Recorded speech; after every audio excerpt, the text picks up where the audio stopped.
আফগানিস্তানের ৫টি প্রদেশে ফাইবার ইন্টারনেট সেবা সাময়িকভাবে বন্ধ করা হয়েছে। এ নিয়ে অনেক প্রশ্ন তুললেও বাস্তবতা স্পষ্ট। মানুষের চরিত্র অনৈতিকতা রক্ষার মহান দায়িত্ব থেকেই এই পদক্ষেপ নিয়েছে আফগান সরকার। আধুনিক প্রযুক্তি নিঃসন্দেহে কিছু সুবিধা বয়ে আনে, কিন্তু সেই প্রযুক্তির আড়ালে প্রবাহিত হচ্ছে বিভ্রান্তির পর্নোগ্রাফি ও অশ্লীলতার বিষাক্ত স্রোত। যুবসমাজ সেই আগ্রাসনে আসক্ত হয়ে পড়ছে, হারাচ্ছে মূল্যবোধ, ধ্বংস হচ্ছে ভবিষ্যৎ। ঠিক এই মুহূর্তেই আফগান নেতৃত্ব সাহসী সিদ্ধান্ত নিয়েছে। তারা বুঝেছে অশ্লীলতার আগুন যদি থামানো না যায় তবে একটি প্রজন্ম ধ্বংস হয়ে যাবে। তাই ইন্টারনেট সাময়িকভাবে বন্ধ করে তারা জাতিকে রক্ষা করেছে পাপাচার ও অপসংস্কৃতির ছবল থেকে। পশ্চিমা মিডিয়াগুলো দাবি করছে আফগানিস্তানে ইন্টারনেট বন্ধ থাকায় স্বজনরা যোগাযোগ করতে পারছে না, ব্যবসা বাণিজ্য ক্ষতি হচ্ছে, এমনকি দেশ নিশ্চিহ্ন হয়ে যাবে বলেও ধারণা করা হচ্ছে। কিন্তু বাস্তবতা হলো ভিন্ন। এসব অভিযোগ অতিরঞ্জিত এবং ভিত্তিহীন। যোগাযোগের বিকল্প ব্যবস্থা আজও আফগানিস্তানে বিদ্যমান। টেলিফোন, ডাক ব্যবস্থা এবং সরাসরি পারিবারিক মেলামেশা আগেও ছিল, আজও আছে।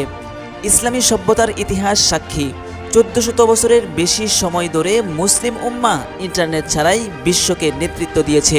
ব্যবসা বাণিজ্য কেবল ইন্টারনেটের উপর নির্ভরশীল নয়। ইতিহাসে দেখা যায় আফগানিস্তান ছিল সিল্ক রোডের প্রাণকেন্দ্র, যেখানে প্রযুক্তির আধুনিক সুবিধা ছাড়াই শত শত বছর বাণিজ্য সমৃদ্ধ হয়েছে।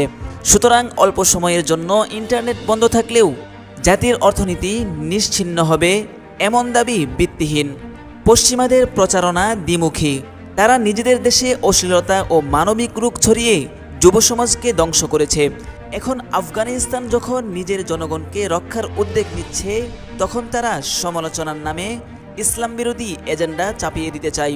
সুতরাং ইন্টারনেট বন্ধের সিদ্ধান্ত কোনো ভুল সিদ্ধান্ত নয়, বরং মুসলিম তরুণ প্রজন্মের ঈমান, চরিত্র ও ভবিষ্যৎ রক্ষার একটি পদক্ষেপ। ব্যবসা বাণিজ্য আবারও চলবে, পরিবার একে অপরের সাথে যুক্ত থাকবে, কিন্তু নষ্টামি, অশ্লীলতা এবং নৈতিক অবক্ষয় থেকে রক্ষা পাওয়াই আসল জয়। ইতিহাস সাক্ষী, আফগানিস্তান কখনো নিশ্চিহ্ন হয়নি, বরং প্রতিবার আঘাত পেয়েও মাথা উঁচু করে দাঁড়িয়েছে। এবার তাই হবে।